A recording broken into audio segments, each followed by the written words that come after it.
Brought to you by Atlassian, AI-powered collaboration software that makes the impossible possible. Brought to you by Solidigm. A new era in AI requires a new paradigm of data storage. Learn more at storageforai.com. Meet Brex, the world's smartest corporate card. Brex cards help 25,000 companies control spend before it happens, automate manual work, and earn more. With Brex, you can make every dollar count effortlessly. Learn more at brex.com/grow.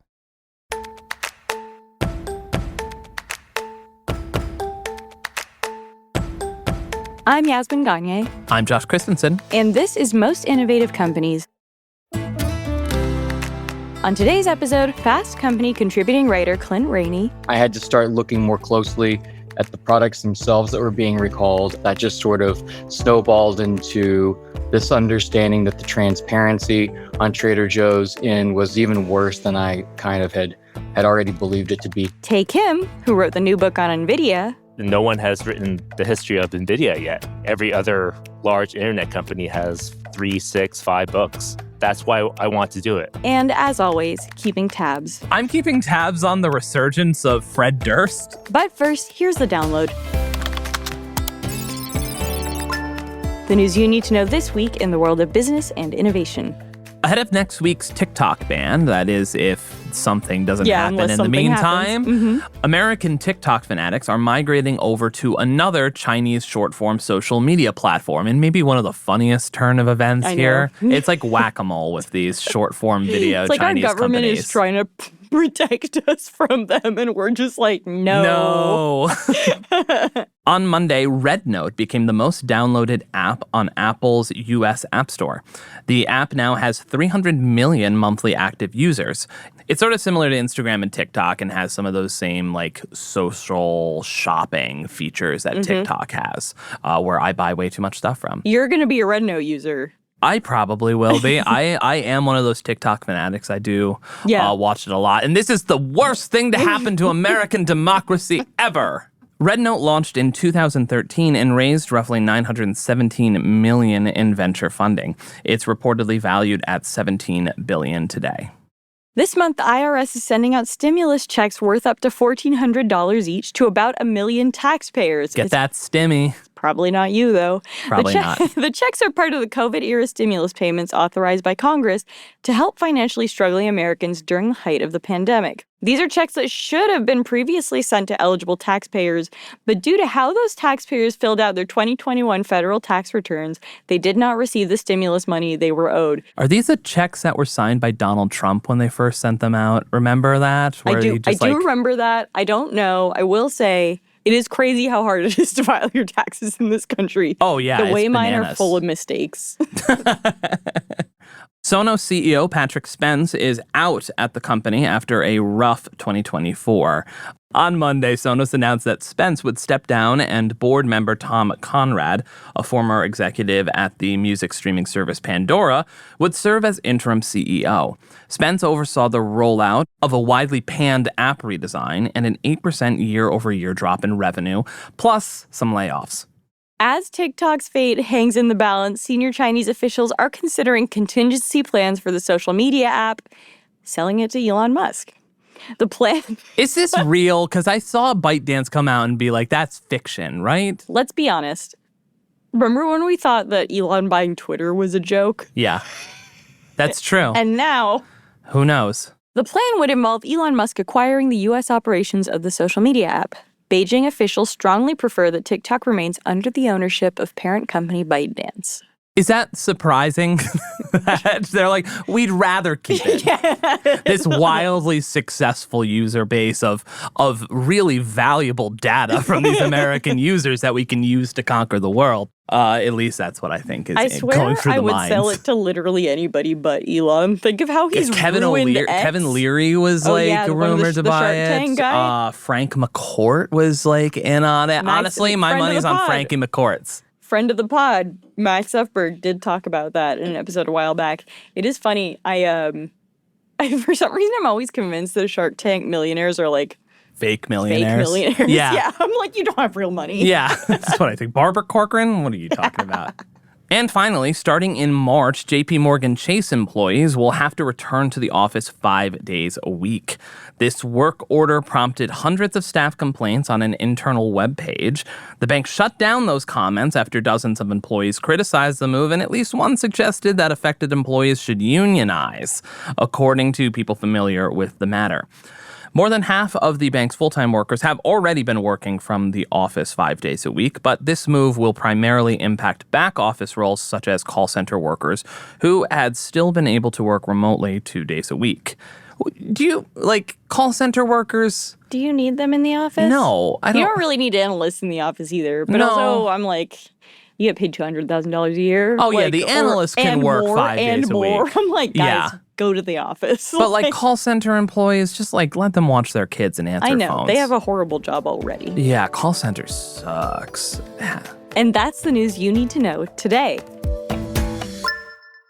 So, Josh, do you think you'd be a good CEO? No, absolutely not. What about me makes you think that I could be a good CEO at You're all? tall and white. I'm a tall white man. That's about all the That's qualifications like you need. you're halfway there, more than you're 75% of the way there. That's true. All I need is a degree from Wharton and I'm in. It's one, I just wouldn't want to do it. I don't have any interest in that sort of job. It's too logistical. I'm an artist, yes. You're an artist, yeah. I'm an artist. I'm sure I know the answer to this, but what about you? Do you think you would make a good CEO? So here's the thing. I'm not even a good CEO in my own life. That's it. Decision-making on a personal level is suspect. Huge disaster. The personnel decisions alone in your love life. I'm like, yes, the vibes are bad. Honestly, but if you just implemented design thinking in your personal life. Thank you so much for that. I hadn't thought about that one before. Get some Post-it notes and a whiteboard. No, I don't think I'd be a great CEO. That said, I think it would be kind of a fun challenge, except that you're responsible for people's livelihoods. Yeah, I don't know, but every CEO we talk to, we've talked to a lot of CEOs who I genuinely like, some that I don't like, let's be honest, so much. But then there is just a class of CEO that is just you're not a human being at that point. And I think that's the case with who we're talking about later today. Not we'll be talking about Jensen Huang of Nvidia with Tae Kim, who wrote a new book about Jensen Huang and Nvidia's history. That's correct. But first, we are going to take a look at how beloved grocer Trader Joe's remains a favorite brand for many people, despite having a record of insane amounts of product recalls, safety violations, worker misconduct complaints, and an environmental record that belies its reputation. I've said it before, I'll say it again. The tiki font covers a lot. Here to explain more is Fast Company contributing writer Clint Rainey. Welcome back to the show, Clint. Thanks, yes. We're actually talking about a pretty serious set of stories. And before I ask you why you started reporting on that story, did you, before writing this, have a favorite Trader Joe's snack that you've now had to give up? I wish the answer to that was yes, because I think it would make this series much more dramatic and exciting. But I was never that big of a Trader Joe's shopper to begin with. This is like when you wrote about Starbucks and you were like, I actually like good coffee, yes. I know. Yeah, that's true. I think what we've learned is that Clint has a much better palate than you or I do. Because I'm brown sugar shake and espresso and Scandinavian swimmers all day. Mine is the chocolate hazelnut flutes. Oh, those are good. I could eat those all day. The reason really for me was the thing most people love, the super helpful, overeager employees, kind of irritated me a bit. Yeah. And I kind of prefer to shop in silence, so. Yeah, it irks me. It is irksome. Yeah, I just want to check out and go home. And that said, I say this as a compliment. Employees in Brooklyn are not that friendly. The one I go to on the Upper West Side, they're pretty friendly, 93rd Street. I haven't gone in a while, though. I used to be a very loyal Trader Joe's shopper until lots of recalls started happening, which I think transitions us into your story, Clint. So how did you first, this is obviously a series that covers 3 distinct topics, but how did you first start reporting on it? So last year, an editor at the magazine, deputy editor of fastcompany.com, Kate Davis, asked me if I'd been following all of the recalls that were, they were really starting to kind of dominate headlines, like, oh, the windmill cookies now, the chicken pilaf, the cantaloupe, the basil, the scented candles are exploding in homes and people are getting burned. And, like the conversation was basically about the unusual sheer number of them. But to find out if that was statistically speaking an unusual number, I had to start looking more closely at the products themselves that were being recalled. And I mean, I guess that just sort of snowballed into this understanding that the transparency on Trader Joe's was even worse than I kind of had already believed it to be to an extent. I've written about the food supply chain for over a decade, and there's a lot of companies that don't want their suppliers outed, and there are legitimate reasons, I think, in many cases for that information to stay closely guarded. But Trader Joe's paranoia and obsession with nobody knowing where literally anything comes from, and then arguing that it's to save the consumer money, struck me as like kind of a stretch, which I guess piqued my interest in seeing like why they were doing that. And, if they're doing it with that, are they doing it with other things? And, I mean, I guess in order to also figure out things about the products, I started talking to workers. Workers have been trying to unionize in like the past few years, which some people might also be aware of. But these workers started telling me about things that I had never read about in any of the pieces doing reporting on the union drive, like serious dangers in the workplace, misconduct by colleagues, and the company's general apathy to the concerns that they had raised. Let's start with the recalls, because there's a lot to dig into, but the recalls are sort of initially what piqued your interest. How bad are they compared to other chains? This is something that I asked myself actually while reading your piece the whole time. Like, is this worse than Walmart? On a scale of 1 to Chipotle. Yeah. Bad. The recalls were bad. And I think it needs to be put in a slightly more nuanced context here, because it's important to note that recalls are quite common in the food industry. Lots of products have been recalled actually in recent months, and there's arguably a record number of things being recalled, but it's almost always for pathogens that kind of sneak their way in. They're microscopic, you can't see them, and then someone gets sick, and then there's a testing done, and it's like, okay, we have to recall, Boar's Head has to recall all of its meat because there is some sort of germ. But the things that were making headlines were these like weird objects, like metal shards in the crackers and broken glass in the cold brew and permanent marker pieces in the dumplings, rocks in like 3 different products, stuff that Did not stop me from buying any of those products. I'm going to be real. You're on the lookout for some, you wanted to find the extra pieces of rock or I can't. whatever. Yeah. I have a death wish. Yeah, the foreign objects thing, I think, is the thing that really got me as a former Trader Joe's consumer. I was just like, yeah, that's not for me. I'm out. And they're weird because, other industries have recalls as well. Children's toys or cosmetics or electronics or whatever. But in those industries, it's almost always like a defect in the manufacturing process. Food tends to have this extra foodborne illness problem. But like the whole rocks and glass and permanent marker pieces and whatever, that's an unusual thing across all industries. And Trader Joe's had like a dozen of these random objects that just turned up in different items. And your piece says, beyond just recalls, employees have had to deal with a lot of weird stuff related to problems with the food. You had an example about the screws being found in some donut holes and how employees kind of didn't take them off the shelves. I'm trying to remember, tell me more about that. Yeah, they didn't. And that to me, that was a great sign of how Trader Joe's seems to even be trying to pull the wool over people's eyes a bit on all of the recalls. I mean, they have effectively argued that these recalls were an anomaly, that they call them a coincidence, actually was the technical. What a whimsical way to put it. Yeah. Just an innocent coinky-dink.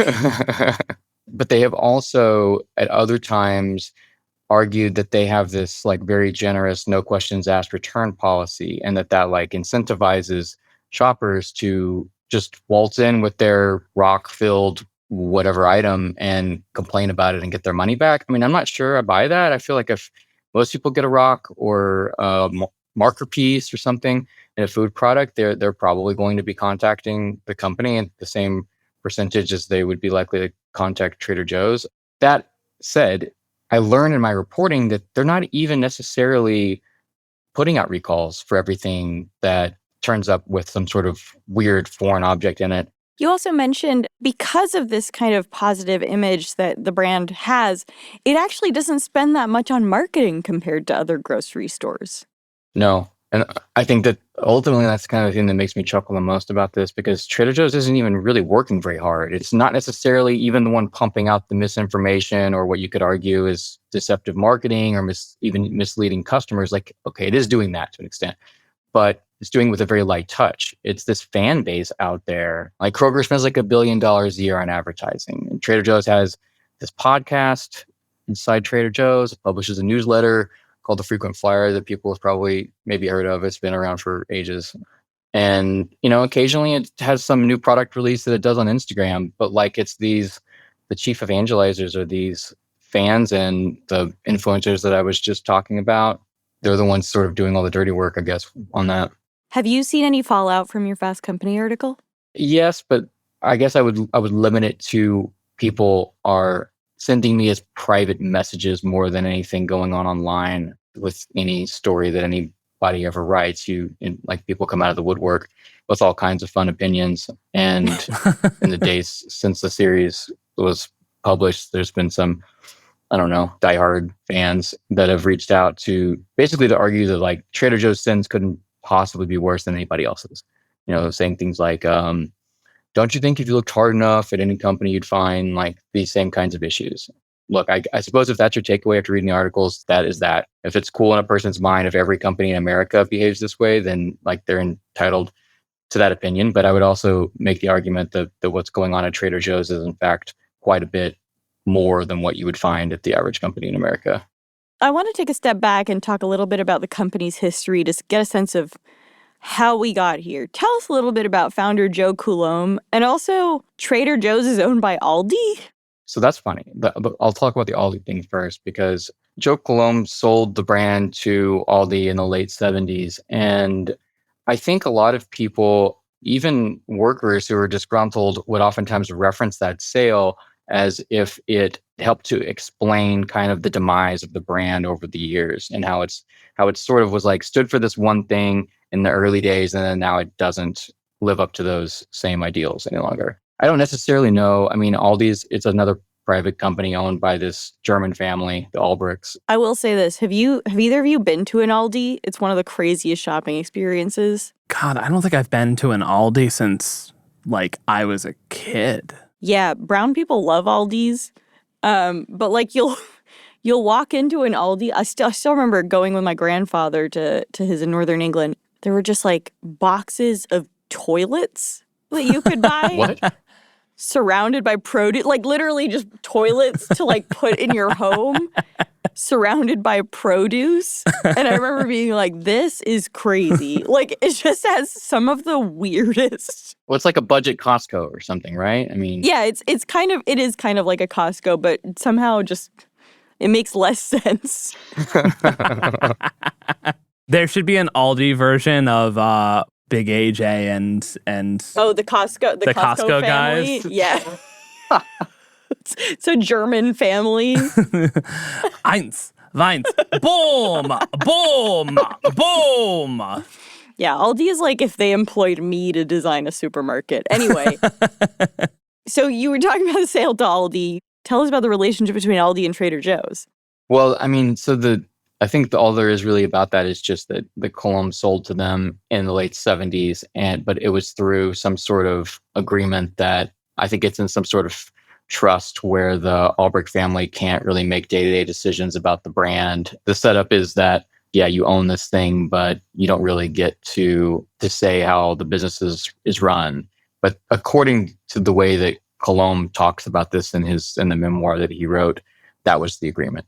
And it, honestly, based on all of my reporting, it does. I see kind of signs of how this idea that Coulombe had, that he started, has morphed into what it looks like today at the hands of the people in charge now. He stepped back as CEO in 1988, I believe.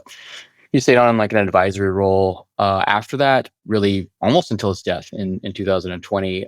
So it sounds like, from your reporting, Cologne wanted to make Trader Joe's kind of an international style companies.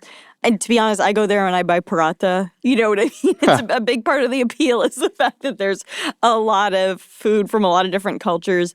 But then you quoted the founder of Fly by Jing, which is really wonderful sort of chili crisp spice mix. And they said Trader Joe's is like the food version of Zara or Shein. Can you unpack that a little bit for us? What did they mean by that? Yeah, I think what she was suggesting, and honestly makes a lot of sense to me too, is that it's like Trader Joe's is basically the fast fashion of food, where the products are cheap and everyone at first appreciates that they're cheap and kind of cool. But like almost any amount of scratching and digging beyond the surface unearths stuff that's like questionable sourcing, questionable materials that are like kind of going into the products to begin with. And in terms of Trader Joe's support of these kind of smaller food companies, local entrepreneurs, especially ones that are making international food items, Trader Joe's does have some business relationships with many of those individuals. But even Trader Joe's relationship with these smaller food companies is strained. This past April, a bunch of them told the food magazine Taste that Trader Joe's had basically contacted them to discuss like forming a business partnership. Trader Joe's told them that like they needed to find a way to make their products effectively be cheaper so they were affordable for Trader Joe's shoppers. And many of these companies did months of R&D. Like they went back and they said, all right, well, how can we replace this more expensive ingredient with a less expensive one? And from what they told Taste, that they reported back to Trader Joe's afterwards with these detailed plans on how to make their specialized food products cost less. And they said that Trader Joe's at that point effectively ghosted them entirely. But then months later, a product very similar to theirs coincidentally appeared on the shelves at stores. What a nightmare. Now, I want to talk about some other issues you uncovered in your reporting that are really dark about working conditions. And I guess to start it off, maybe you can tell us a little bit about the sort of instances of sexual harassment or how the company has dealt with those. The sexual harassment claims were the thing that obviously I think pop out the most. There's like this laundry list of accusations and patterns of mismanagement and whatnot in this whole series, but the sexual harassment stuff is, I think it would be in many people's minds kind of the most heinous thing. And one of the reasons for that is it's just this area where it's unclear if Trader Joe's has responded to the complaints that workers have brought in much of any way at all. The sort of the pattern that has emerged from stories told to me by workers across the country who don't even know one another is that their stores have all had situations where employees behaved inappropriately with colleagues, often older men toward younger women, but not exclusively. And, this includes everything from being overly flirtatious or like slapping them like on the butt as they pass down on the aisle to like some truly horrible things. Like at one store, there was a group of 12 women who accused a worker of sexual harassment of like all stripes. I heard that one woman had quit her job because the person had allegedly drugged her at a bar after hours and she woke up at his house afterwards. I want to be very clear. That wasn't something I was necessarily able to confirm. That woman I wasn't able to speak with, but that was sort of the understanding of the caliber of things that were being raised by 12 different women about what that worker was up to. The thing that maybe makes this even worse somehow is the Trader Joe's response, according to the workers and also sometimes the documents that they shared, was almost always to say that the evidence couldn't prove either side was right. So like basically investigation's now closed. And in the meantime, the alleged harassers were oftentimes allowed to continue working right alongside their accusers, sometimes even in positions of authority over them. And in a weirdly high number of times, the alleged harasser would find that like their coworkers started treating them more coldly, surprise, after all of these accusations came out. And so then they would request a transfer to a new store, and Trader Joe's granted that transfer numerous times. I can't even say how many. Only Trader Joe's knows that number. I can only imagine that these issues are central to unionization efforts. Can you talk a little bit about Trader Joe's pushback or how they're how those union negotiations are being met by the company. Yeah, I mean, poorly. This was sort of a weird reckoning that I guess I had because before I started on this series, I knew about the union drive, and I had read a lot of the stories about it. And I think that with the sexual harassment stuff specifically, a number of workers said to me, I thought I was the only one because, I mean, that's kind of typical for these kinds of situations, right? Like people don't want to come forward. People don't want to, it's horrifying. It's embarrassing. They fear retribution if they speak out about this versus like, hey, the forklift isn't working. Like people are willing to go on record kind of complaining about that. And, oftentimes these formal complaints to HR, to corporate, even if they were just locally within their own store to management, were they were kept confidential. So I don't think that even the workers who are on the leading edge of the unionization effort knew the degree to which sexual harassment was a problem across stores.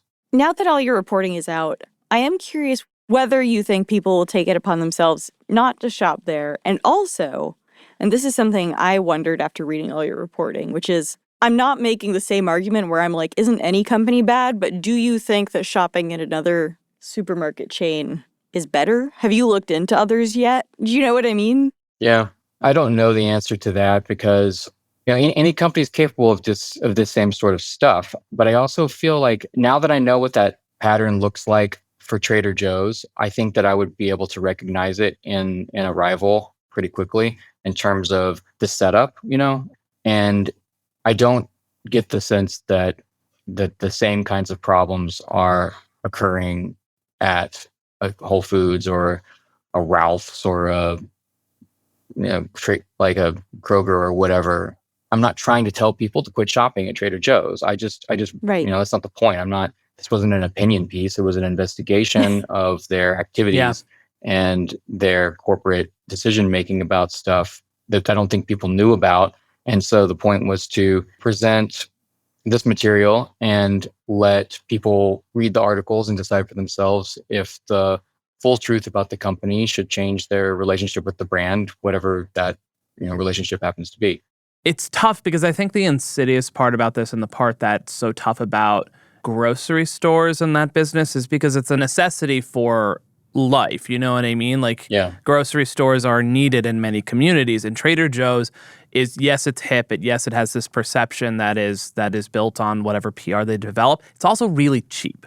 And groceries, as we know, especially now, given the inflation that's happened over a number of years, are expensive for people. So there's a lot of people who will shop at Trader Joe's, not even just because they like the brand or they like the items. It's because it's what they can afford on a level that also has some factor that it feels like not like you're buying just like discount goods. It's there's something to that. And that's what's kind of disappointing, that an option like Trader Joe's, with all of these issues in terms of food recall plus the work culture stuff on top of that, makes a grocery store that, in theory, having this level of or the type of products that they claim to have and being at that price point should be great. We should really be able to trust a company like Trader Joe's. We need companies like that are able to like provide a good service in a necessity area at a low price point. So it's just really disappointing that a company like this has all of these issues. Yeah, indeed.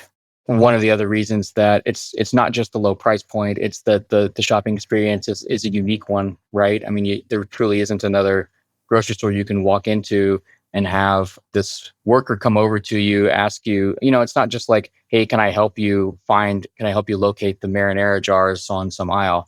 It's you can ask them questions like, well, what is this thing like? And they'll go, well, I don't know, let's find out. And they'll take the box down, open it up, and you can sit there and like sample that stuff. I didn't know you could do that. This is a little bit kind of a tangent maybe, but that whole model is in fact kind of at the root of a lot of these problems, because I think that on the corporate side, they have allowed them to morph into something that they were never intended to be. Because with the worker shopper kind of interactions, it's like for years, right? There's this whole thing about like, oh, is my local crew member flirting with me? It's unclear. And Trader Joe's has even had to go on record being like, no, of course we would never train them to flirt with you. But the idea is that they're like encouraged to operate outside the bounds of what a normal worker would be encouraged to do. And so if your instructions are to be over the top and do what's necessary in order to sell our products to customers, then, and like it sort of makes sense that maybe they would apply that same mentality across the entire workplace. And maybe that force that allows them to feel like that they're justified in behaving a little bit less like appropriately when it comes to coworkers and stuff like that too. Well, Clint, thank you so much for all this. We'll be back with Clint for keeping tabs, but first, a quick break followed by our interview with Tae Kim about his recent book on Nvidia. G'day, we're Atlassian. We make team collaboration software like Jira, Confluence, and Loom, which power enterprise businesses around the world, including 83% of the Fortune 500. With Atlassian, you'll unlock AI-powered teamwork, which means more time doing the work that matters. In fact, our customers experience a 25% reduction in project duration per year. So you'll have more time to listen to podcasts. Unleash the potential of your team at Atlassian.com. That's Atlassian.com. Atlassian. An outdated approach to data infrastructure could be the thing that holds back a company's AI ambitions. The new era of AI requires a new approach to data storage. From the highest capacities to the highest performance, Solidigm solid-state storage solutions are optimized to meet the complex data demands at each stage of the AI data pipeline, all with a smaller footprint and incredible energy efficiency. Learn how Solidigm can help businesses achieve their AI ambitions at storageforai.com. Have you heard about Brex? It's the world's smartest corporate card. Finance leaders love it because it's got powerful controls and rewards that help them make every dollar count. Here's why Brex cards are so smart. You can embed your expense policy inside the card. This lets you control employee spending before it even happens. Brex cards also automate manual expense tasks like receipts, memos, and reviews. So you're freed to focus on optimizing your company finances. Over 25,000 companies take every dollar further with Brex. Join them at brex.com/grow.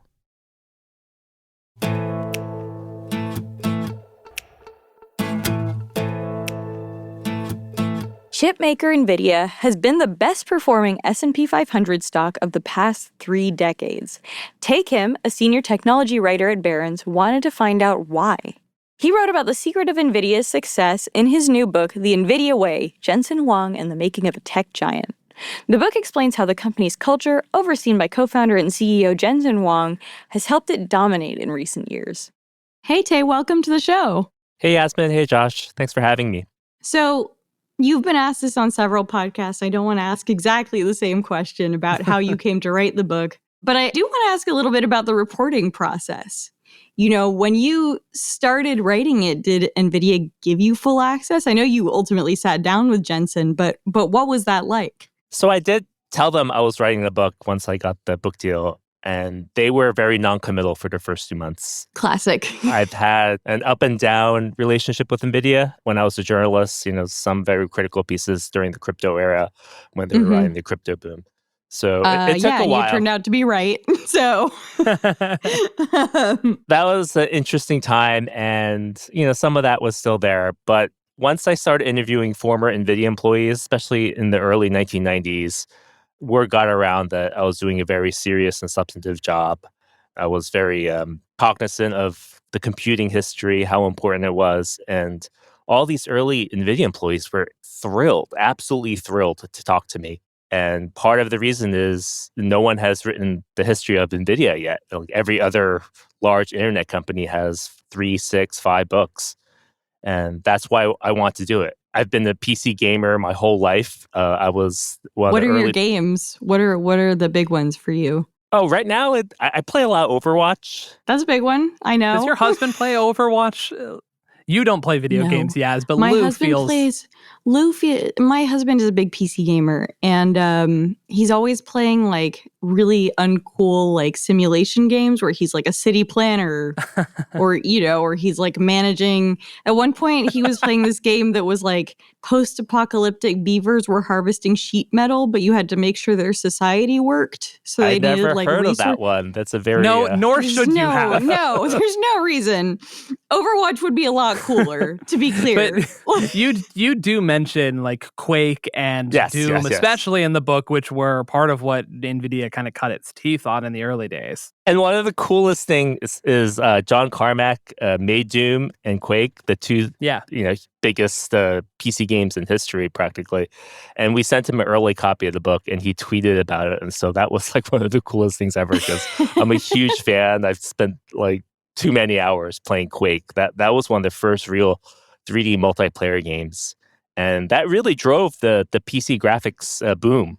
I mean, back then, 3DFX was the big 3D graphics maker, and I got to speak to two of the co-founders of 3DFX about their boom times and how they got destroyed by Nvidia eventually. They were pretty salty about that, it seems like. But the Quake thing, like when that took off and 3DFX was the best graphics card at the time to play Quake, their revenue went from like 4 million to over 200 million in like 18 months. Yeah, that's pretty wild. That really sparked the whole wave in 3D graphics, which Nvidia eventually became the dominant player. So I want to start, when we talk about NVIDIA, and I know this wasn't actually in the book, but there's been a bunch of news out of CES this week. Did you watch Jensen's presentation? Yes, and the big, flashy, shiny leather jacket. Welcome to CES! Are you excited to be in Las Vegas? Do you like my jacket? That leather jacket was insane. Looks good. It looks good. What do you think the presentation said about where the company's going? 90% of the revenue now is AI data center GPUs, which are mainly used to run the AI models that are taking over the world right now. So CES is stands for Consumer Electronics Show. So the main point of their presentation was launching their latest video game graphics cards for PC. Everyone, today we're announcing our next generation, the RTX Blackwell family. And we now have the ability to intermix AI workloads with computer graphics workloads. What I did think was very important that kind of got overlooked was they launched their first desktop computer ever. Like in their 30-year history, they never launched one. It's going to cost $3,000 coming out in May, and it's going to be able to run larger AI models that it can run on their PC graphics cards. So I think that was probably, looking back 2 years from now, that's going to be the biggest announcement, because it seems very likely. Jensen at this Q&A strongly hinted this was the first step. And, from my sourcing and, people I've talked to, it seems extremely likely that they're going to launch chips for laptops and desktops in the very near future. And that's Intel and AMD territory. Intel is ready to be disrupted. Like, Intel's lagging behind already. Yeah, they're... They used to dominate the data center area, and now NVIDIA dominates, and Intel also lost data center server CPU share to AMD. And now the one bastion they have is, making the process. They have like 80% market share for making the x86 processors for Windows laptops. Well, and now Qualcomm and now NVIDIA will probably go after that market. And that's still tens of billions of dollars of revenue. It's going to be a very interesting year later this year. And we're going to look back at that CES announcement of the $3,000 computer and say that was the beginning. To go back to when you were talking about speaking to early NVIDIA employees and how excited they were to talk to you, I'll be honest, reading that book, working for Jensen Huang seems pretty terrifying to me. You have examples of him berating executives publicly. Do all these employees have Stockholm syndrome, or like what's the appeal? How is this working? So from the beginning, I'm going to write the business history of NVIDIA, but what's the main thesis going to be? And within 5-6 calls, I was like, it's not the technology. Wow. It's this unique and differentiated work culture that is very different from any other company. And that surprised me. That was a big surprise while doing the research of the book, that the biggest thing that came out of these conversations was these NVIDIA employees would leave NVIDIA and join another large technology company, and they couldn't adjust culturally. That shocked me too.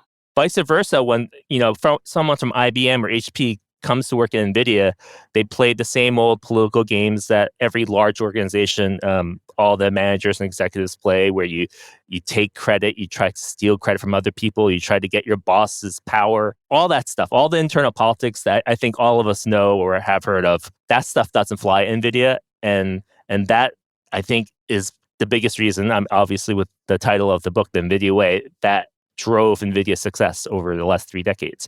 And I agree with you. On the surface, it doesn't make sense. Like, why would you want to work for a place where you're working? Some of these early engineers worked from 9 a.m. to past midnight and, hardly saw their families. And like, why would you want to work for a place like that? Well, NVIDIA's extraordinary outcome, right? If you invested $10,000 in 1999 on the day of this IPO, it will be worth $40 million now. Yeah, that's pretty crazy. It's literally the best performing stock in U.S. history with any company that has 20 years of returns. So the first part is financially. Technology, most companies fail.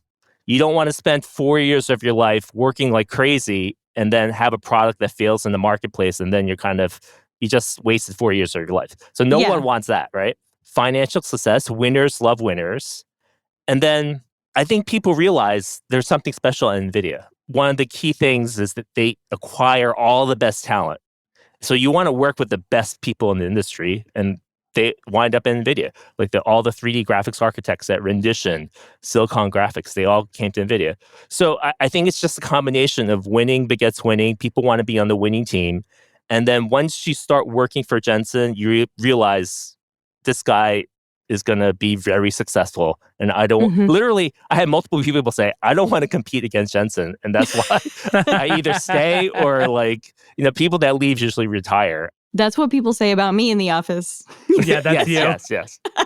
I think that's an important point, though. The extreme competitive, like in other podcasts, I compared him to Michael Jordan. Like Michael Jordan has this like crazy extreme competitive. He creates like incentive for himself. The ping pong analogies are crazy. The ping pong not analogies, the literal stories of just destroying people at ping pong in the office. Yes. That is Michael Jordan-esque stuff. Josh did recently posit that Jensen Huang is not, because I said Jensen Huang is the Michael Jordan of tech CEOs. And Josh said, no, he is in fact the Joey Chestnut of tech CEOs. Do you know who Joey Chestnut is? The guy that eats like 60 hot dogs. Every year he's eating more hot dogs. I will stand behind this. I said Joey Chestnut. One, because it was a bit, it was a joke. But Joey Chestnut every year is eating more hot dogs than the last. If that's not Jensen Huang.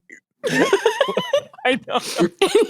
It's a terrible, terrible, terrible comparison, but I think it's funny and accurate. I think the other thing that's come up a lot is I think Steve Jobs is a great comparison. Like, there's intuitive taste.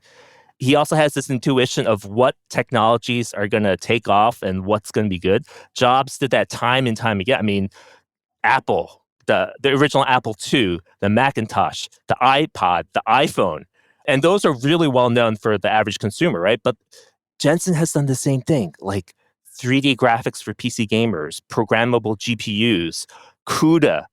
And one of the biggest things is foreseeing the importance of networking for data center AI compute. Like he bought this company, Mellanox, which had the best networking technology in 2019. And if you read that press release, he like literally predicted the future, that the future would be tens of thousands of AI servers all linked together, running these AI models, creating capabilities that we've never seen before. And that's 5 years ago. And that's exactly what's happening this year with xAI and Meta creating these 100,000 GPU clusters.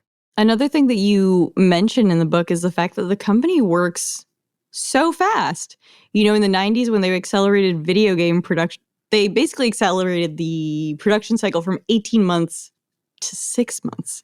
And that sounds crazy, right? Like that sounds insane. It's also really funny because, you sort of intimate, like, how did they do it? It's like, yeah, everybody just worked harder. And you're like, no, give me the hack. The anecdote there is 3DFX, the number one player, they basically went bankrupt, and Nvidia hired 100 engineers from 3DFX. And the first thing those 3DFX engineers wanted was, what was the secret? How did Nvidia, come out with these chips every 6 months instead of 18 months? And then after a while, they realized it is just working harder. There is no secret, and it's just relentless execution and crazy work ethic. The other thing that struck me is that Huang tends to operate on really long-term horizons. So sometimes he'll trade, he'll sort of forego short-term profit because he has this grand vision. And that is not common, especially for a public company. He's a student of history, a student of business technology history, and he knows the biggest thing is the innovator's dilemma, not cannibalizing yourself, not disrupting yourself because you're making so much money in the current paradigm. I bring this up in the book. He's very similar to what Reed Hastings did with Netflix. Reed had this intuitive sense that someday the obvious thing that's going to happen is we're going to go and stream video on the internet. And when he knew this, the technology wasn't available at the time. Most people didn't have broadband in their homes that worked well. So he just invested in that technology, stayed around it with DVD by mail, renting DVDs, but he was on top of it and invested and did the R&D until the market came around and he was ready to pounce because he did more investing in that technology than anyone. Jensen does that time and time again with 3D graphics, with CUDA, and he just sees the future that the world is going to move from CPUs that have 4 to 12 cores to 16 cores and move to hundreds of cores and thousands of cores. Accelerated computing. It's called parallel computing. He just saw someday these computing problems would require this massive horsepower that can only run on these parallel processors, thousands at a time. And he knew that would be the eventual future. So that's why he kept on investing when Wall Street was down his throat, saying, these gross margins are plummeting for 4 or 5 years. You need to give this up. It's crushing our profits and it's not bringing in the revenue. And Jensen just ignored them because he knew the future was going to be parallel computing. He knew that was going to happen. So he kept on investing in that. Speaking of GPUs and CPUs, you talk a little bit about how he's always understood investing in marketing and branding. Tell me about that. So when I look at Jensen, why he's so good, it's the deep technical knowledge and kind of be able to predict what's going to eventually happen. But he's also an amazing business genius. And he just learns after he makes a big mistake or has a problem. His first 2 chips were complete disasters and didn't sell well. And most companies would die, right? Yeah. Instantly. If you make your first chip, you sell a few 100,000 and then 99% of those chips get returned to you. Most companies just die, right? He is super resilient, super charismatic. He's able to convince people to give him more money. So that's one. Number 2, he learns from his mistakes. So the mistake with NV1 is it did 5 things decently well, but then that's a marketing problem, right? He says with the NV1, it was a Swiss Army knife. It did all these things, okay, but didn't do one thing well. And what people wanted, what 3D graphics gamers wanted, they wanted the best performance at a good price. And NV1 had a game port, it had a sound card, it had all these other things. And the graphics was okay, but it wasn't great. So what he learned was we need a simple marketing message and just attack and do that message. So from the beginning, after that point, he learned how to do marketing. Now he comes up with these amazing catchphrases, simple, direct, to the point. The more you buy, the more you save. If you buy the big $1 million system, it's much faster, and per compute capacity, you're going to save a lot more money than if you buy a cheap system. So he's become this brilliant marketer because he's able to learn from his mistakes and apply it. The leather jacket, everyone talks about it, right? It's true, yeah. That's a marketing thing, right? Looking forward, Jensen Huang has a few years in him, but he is in his 60s. And in the book, you portray him as this kind of singular mind or singular leader. What does that succession plan look like? I mean, that's a really tough question because it's kind of like replacing Steve Jobs. It's very difficult, or replacing Bill Gates. And the CEO is such an important position on the health and the future of a company. I don't see an obvious successor right now. But the good news for NVIDIA is Jensen has no plans of leaving. He loves his job more than anything. Work is fun and relaxing. He loves working every day. And I don't think he's leaving anytime soon. And someone mentioned that Morris Chang worked until his mid to late 80s, and Jensen is in early 60s. So that's still a lot of time left. Give me big predictions for the next 2 years and then predictions for the next 10 years. The next year is still going to be this massive growth curve because there's so much demand for GPU computing capacity because of these recent AI trends that have popped up.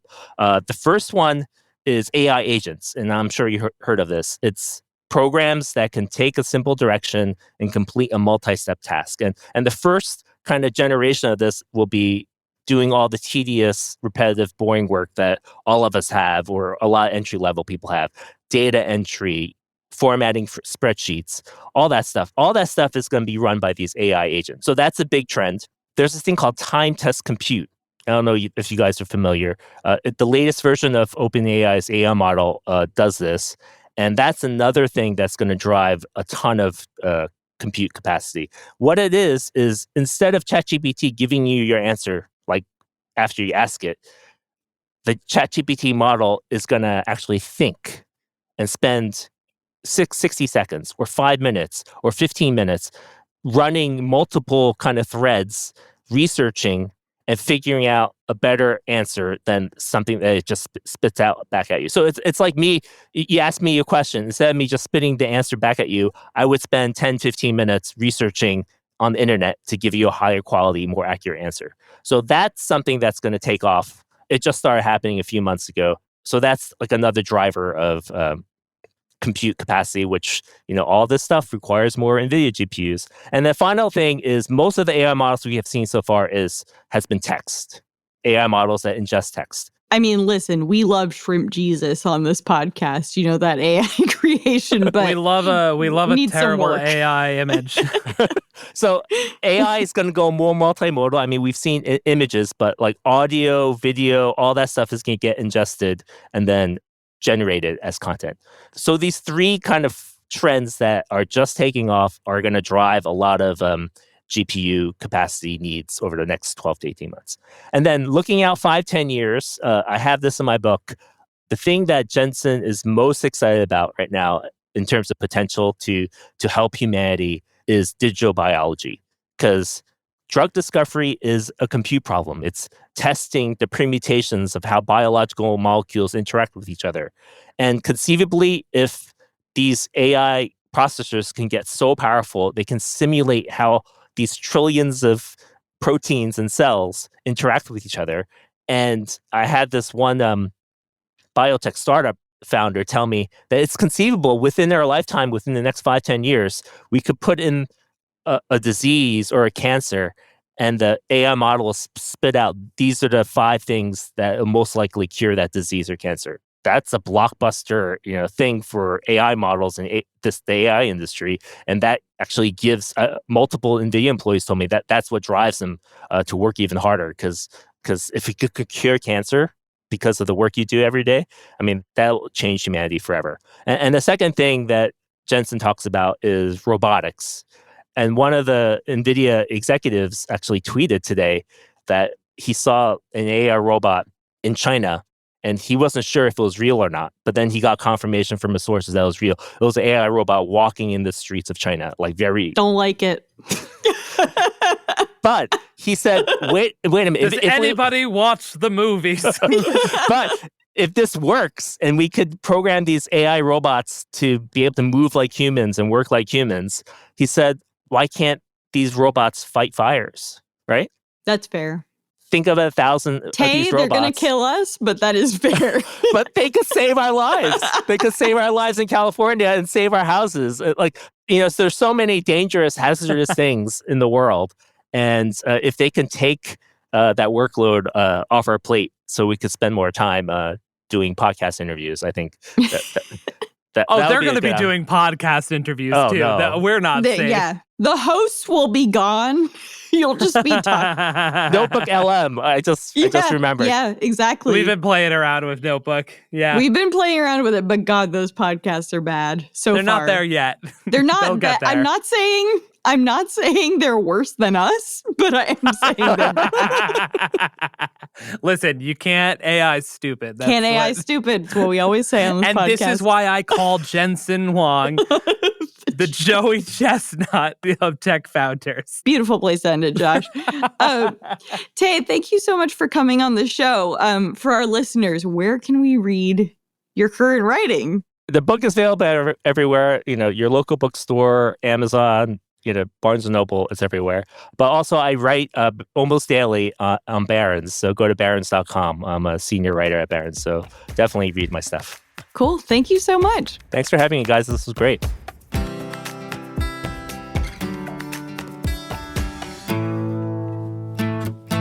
Okay, we are back with Clint, and it's time to wrap up the show with Keeping Tabs. This is where each one of us shares a story, a trend, or piece of pop culture we're following right now. And Clint, since you're our guest, what are you keeping tabs on? So mine is a bit of a palate cleanser, perhaps understandably, after the amount of time I spent on this Trader Joe's stuff. A friend of mine has recently introduced me to this group of, I guess, gamers, let's just call them gamers, online gamers who play this geography game called GeoGuessr. Oh, I'm obsessed with this. Yes. I'm obsessed with this too. This was not this game, but someone who used GeoGuessr and was like an influencer or content creator. I think was one of my keeping tabs in the first few months that we were doing this show a long time ago. Back when no one was listening to us. Back when no one was listening to us, yeah. I was captivated by this stuff. And, it's at the point now where they have an annual championship where people from all around the world compete. And I guess that's what I'd seen some CBS News piece that was talking about the person who won. I guess the game is essentially that you're given a totally random Google Street View image from anywhere on Earth, literally anywhere on Earth. And then you have a map of the world and you're supposed to stick a pin in the spot where you believe that Google Street View image was shot. And I mean, it's so difficult that it's not even funny. It's not like Times Square and you get that there. It's just random back road. Yeah. Some of the people that do it that I've seen online are just those trees that I'm seeing in the distance there, those are only native to this region of southern Italy. Exactly. And then also you can tell the shape of the license plate is in this way. And it's just What's crazy, insane. Even if I got there from the video, my geography is so bad that I'd be I wouldn't be able to put the pin down. Where is Estonia? I don't even know. Yeah, exactly. That's exactly it. You're and you've lived so many places around the world. My U.S. geography is a huge disaster. But you would think at least European and Middle Eastern, nope. West Asian. You'd think. Yeah. You'd think. No. Nope, not good. Yeah, your U.S. geography is terrible. You are truly terrible at U.S. geography. I thought Chicago was a state for way too long. That I didn't know. We're going to unpack that off air. I'm going to move just because I need to save you from yourself. Let's move on to my keeping Josh, tabs. what are you keeping tabs on? I'm keeping tabs on the resurgence of Fred Durst. The Limp Bizkit? The Limp Bizkit lead singer. He was in 2 A24 movies at the end of last year. I saw the TV Glow and Y2K. Y2K was a horror comedy by Kyle Mooney for A24 with Rachel Zegler and some other people. I gotta watch that. And he played himself, and it's very fun. It's really fun, and he plays himself as Fred Durst because it takes place in the New Year's Eve in 2000, and the machines start to take over. Fun movie, worth the watch. But he directed a horrible movie starring John Travolta. I do know this. He did have an indie movie. He had a sort of resurgence not too long ago too in the indie movie sphere, and now he's back again. What did Limp Bizkit sing? I'm trying to remember. Break, Nookie. Those are the only two songs I think know. those are the only two I remember as well. Yeah. It's just one of those days. I did actually love this. That song is garbage. No, it's not my cup of tea for music, but some people love it, obviously, from the time. He also has a cover of Faith by Wham. No. Yeah, he does that. That wasn't bad. I remember that one. Yeah. It wasn't bad. It's kind of funny, but he does it in that movie Y2K. He sings Faith.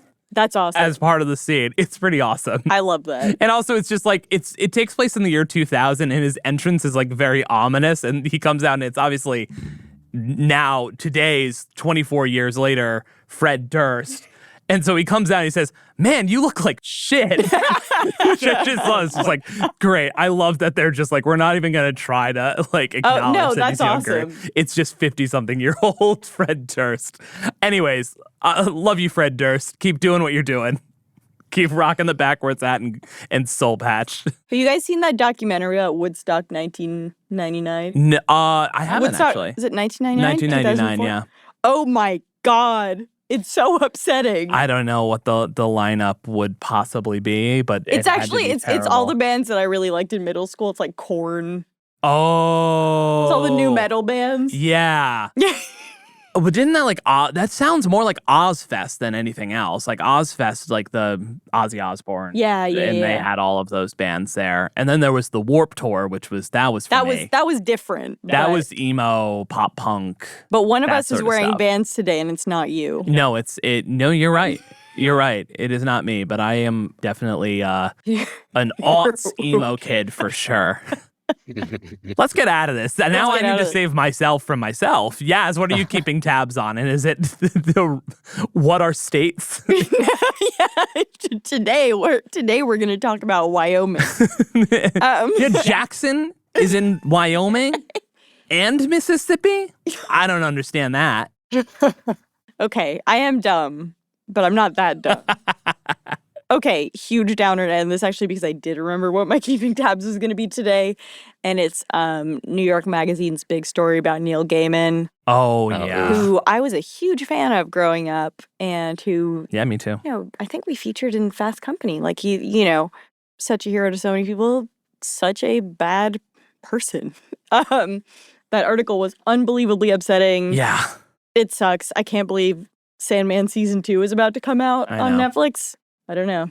Yeah, this is a really downer way to end this segment. It wasn't a great keeping tabs. I actually thought about it yesterday and was like, I should bring him up. And now I regret it. Why don't we just talk about something cheerier, like Dana White being on the board of Meta?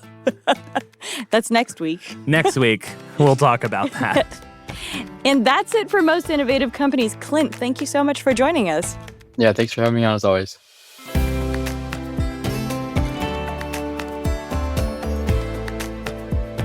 Our show is produced by Avery Miles and Blake Odom, editing by Matt Toder, mix and sound design by Nicholas Torres, and our executive producer is Josh Christensen. Remember again to subscribe, rate, and review, and we will see you next week.